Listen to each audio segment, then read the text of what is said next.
Hi, welcome back to GP Reactions. I hope you're good. Hope you're enjoying your weekend. So this is now going to be listening now to Genesis. So this is Genesis with Deep in the Motherlode. It's 6th of May, live at the Lyceum Ballroom in 1980. And this is the opening track, Deep in the Motherlode.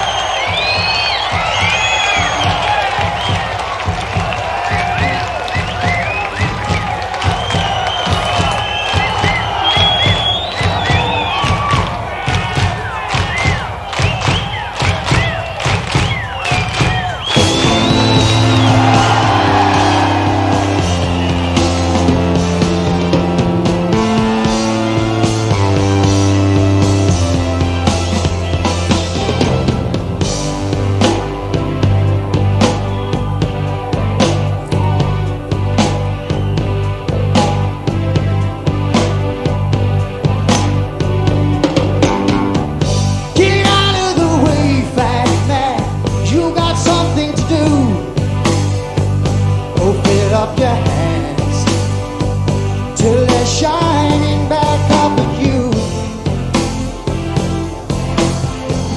Phil Collins with a beard. Well, you gotta get out while there's gold in the air. Oh, it's falling like water, and it's coming down from those hills.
West, young man, like your family said.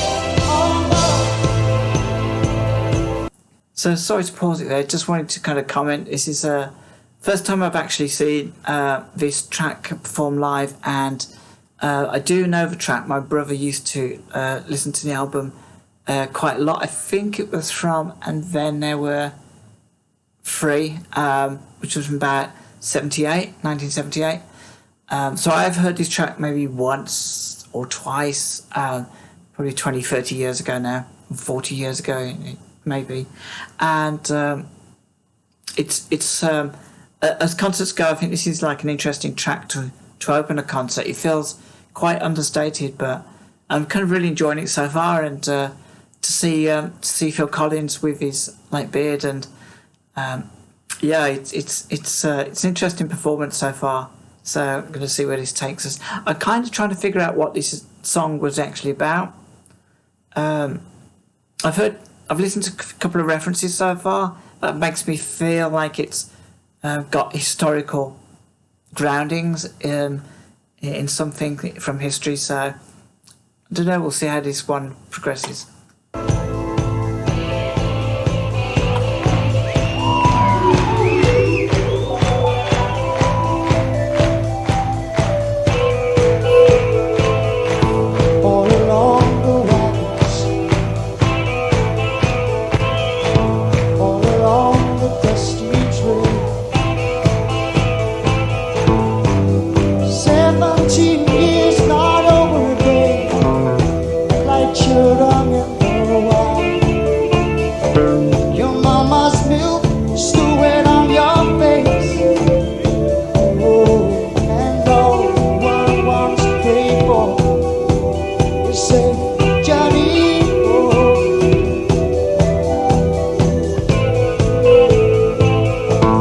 out beyond the desert.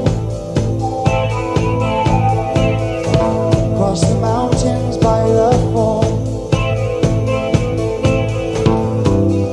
Servants who leave their master's house. Oh, they're walking all the way. They go down the fields to bend on you.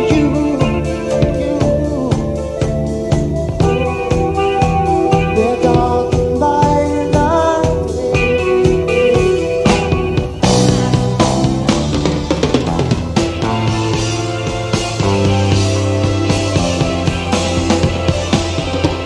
go west, young man, like your family said.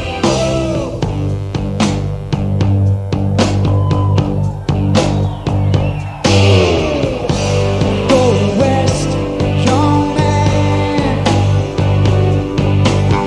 Oh, well, if you knew that, just what you know today.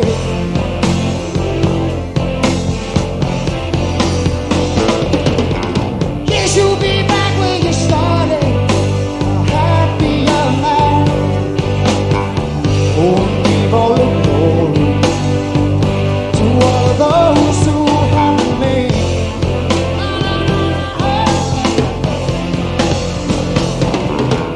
Go west, young man. Go west, young man, like your family said. Oh,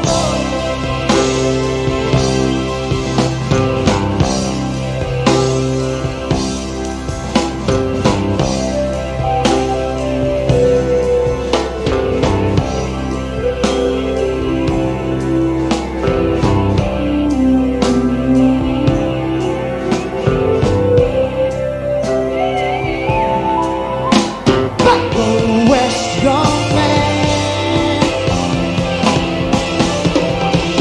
Go west, young man, like your family said. Oh, oh, oh,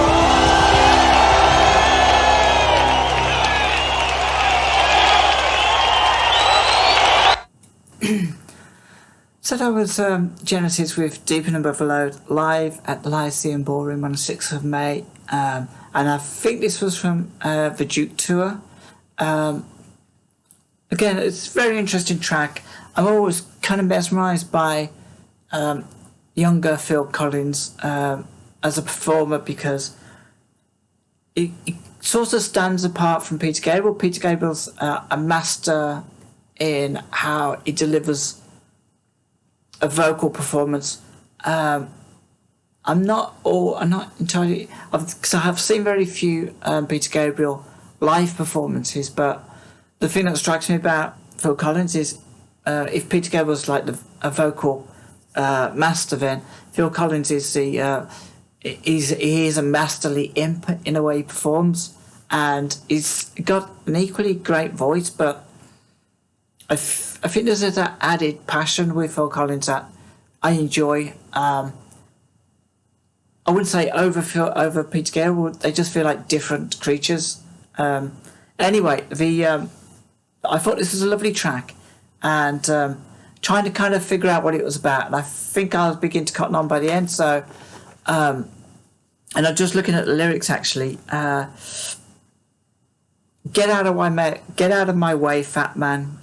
You got something to do, and it was almost like a determined confidence in that first opening lyrics, and so you kind of knew that somebody or people were going somewhere, and they were determined to kind of get something done.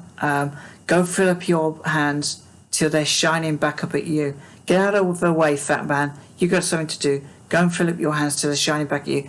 And that's kind of when I started to kind of think that maybe this was like an historical reference to something. So I kind of quickly looked at the actual title, Deep in a Motherlode, and the Motherlode was actually a reference to the California gold rush, which I didn't know. But then all the other lyrics begin to make sense then. Go west, young man, so people are travelling to California. It's falling like water, always coming down from the hills. and I guess that refers to the I can't think what it's called now, when you take gold from streams and waterways and all along the wagons, all along the dusty trail, 17 years not over a day, like children in the wild, your mama's milk still wet on your face, and no one wants to pray for your safe journey home. So it kind of like, I kind of feeling that nobody wants to pray for your safe journey home because they don't actually expect you to come home. You either make your fortune in California or you die trying. I'm guessing that's what that means. Out beyond the desert, across the mountains, by the fall, servants who leave their master's house, all are walking all the way. The golden fields that beckoned you, they're darkened by the years. So servants who leave their masters are all walking away. So I kind of did a bit of reading up on this, and it seems like, first of all, the journey to California, if you're coming from the East Coast to get to California, many were taking this journey by sea, and they were taking an 18,000-mile journey round, brushing the tip of the South America, and coming back up the other side. And obviously many died of disease along the way, so wasn't worth praying for anyone. Cholera, I suppose typhoid, and servants who leave their master's house.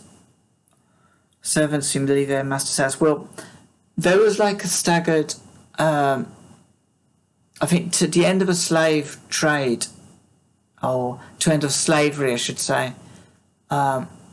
I think it was like staggered in the US, depending on where you came from, and some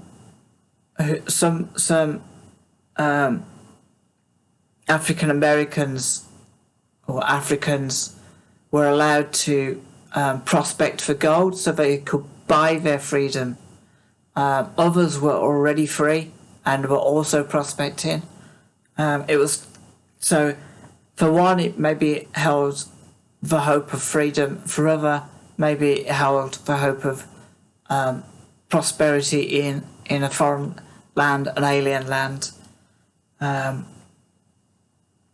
So yeah, the American Gold Rush was between 1848 and 1855, and the thing I love about Genesis is their ability to tell a story, to tell it clearly, so that you've got a real foundation to try and understand the full implications of that story. And so this is one of those lovely historical tales that they're very capable of, or were very capable of producing. And I kind of really sort of enjoyed this then as an opening track. Like I said, it felt very understated, but it kind of came in slightly smoothly. Towards the end of the track, actually, I felt that it was drifting off into this like daydreaming, dreamy, just right before Phil came back in with to raise it back up to reality. So hey, that's so that was the opening track of their 1980 concert in London, and hopefully I'll be kind of reacting to a few more tracks from this particular gig. I was not familiar with this particular gig myself. I do know a few Genesis tracks. I was mainly kind of, I would say, subjected to them. Subjected is quite a harsh word to use, but my brother enjoyed playing Genesis, and I would hear tracks through doors, through walls, through floors, and I suppose it's kind of like one of these backgroundy soundtracks around about especially the early 80s, 80, 81. I could, he was buying a lot of Genesis albums, and it was kind of forever there in the background. So yeah, I loved this anyway. As an opening track, it's great, and I hope you guys enjoyed it. I really did. It's nice to actually see live music. I've been reacting to a lot of sort of studio versions or videos, but live stuff can be really, really good. If a band's really good, then the live stuff is usually great. The lighting on this was great. Again, not too over the top. This was 1980, but I believe Genesis were very good at creating the lighting effects to kind of complement the music. So guys, hope you enjoyed it. Please join me in the comments below, and until the next one, I'll speak to you soon, and take care of yourselves and have a lovely weekend.